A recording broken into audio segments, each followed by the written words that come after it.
Hello and welcome back to the Gaming 5. Sometimes I like to talk a bit about myself in a review intro. Well, I wanted to let you know that sometimes I like to use confusing gang signs. You know, like, good job! And people are like, yeah, sure, call me sometime. The best part is that I don't have to censor this because this is actually a completely nonsensical gang sign that you're interpreting a particular way.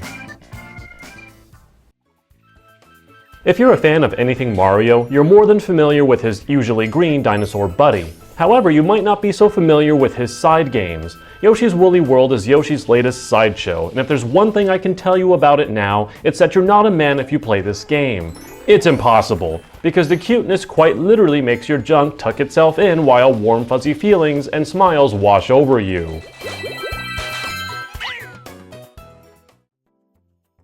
The beauty of side-scrolling games is that they need little in the way of gameplay description. You go left, you go right, and you play with balls. Soft, itchy balls. How does Nintendo toss up a genre that has been done to death? By allowing Yoshi to transform into some rather unusual formations. Yes, I'm a bike. And now, I'm a plane.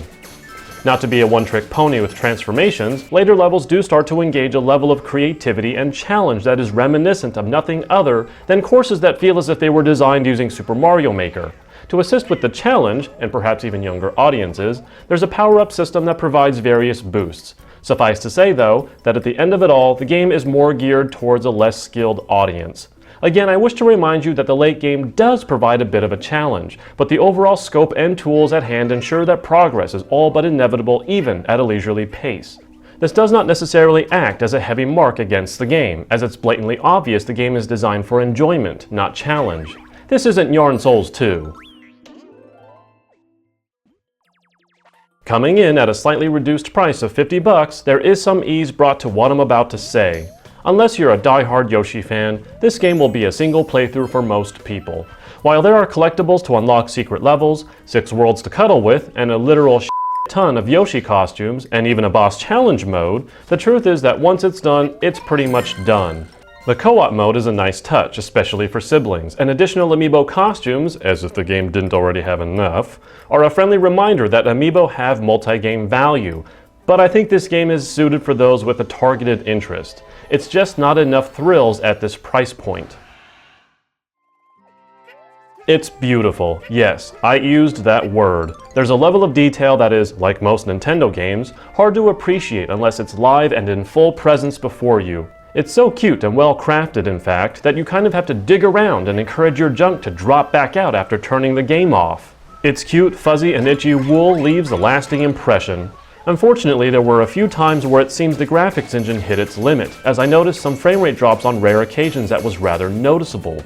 These drops also affected responsiveness, so unless you want to believe they don't exist, you'll also feel it when it happens.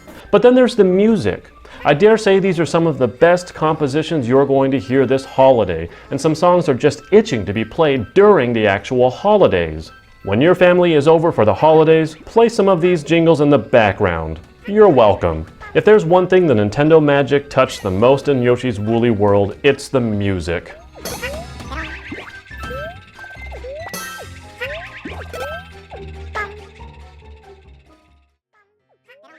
I like Yoshi. Yoshi is one of my favorite support characters, and while the yarn concept may be borrowed, Yoshi's Woolly World manages an identity of its own thanks to its silly mascot. Yoshi's adorably cute noises, some of the finest compositions in gaming music, and a world so artfully crafted are all sewn together in a package that leaves an impression that reminds us that Nintendo should never leave the industry, or that it will be the saddest day in gaming history if they ever do.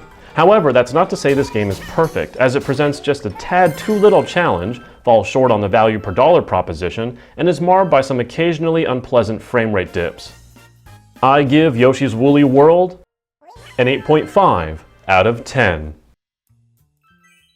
That's it for today. Subscribe for more gaming content delivered directly to your retinas. I'll see you next time on the Gaming 5.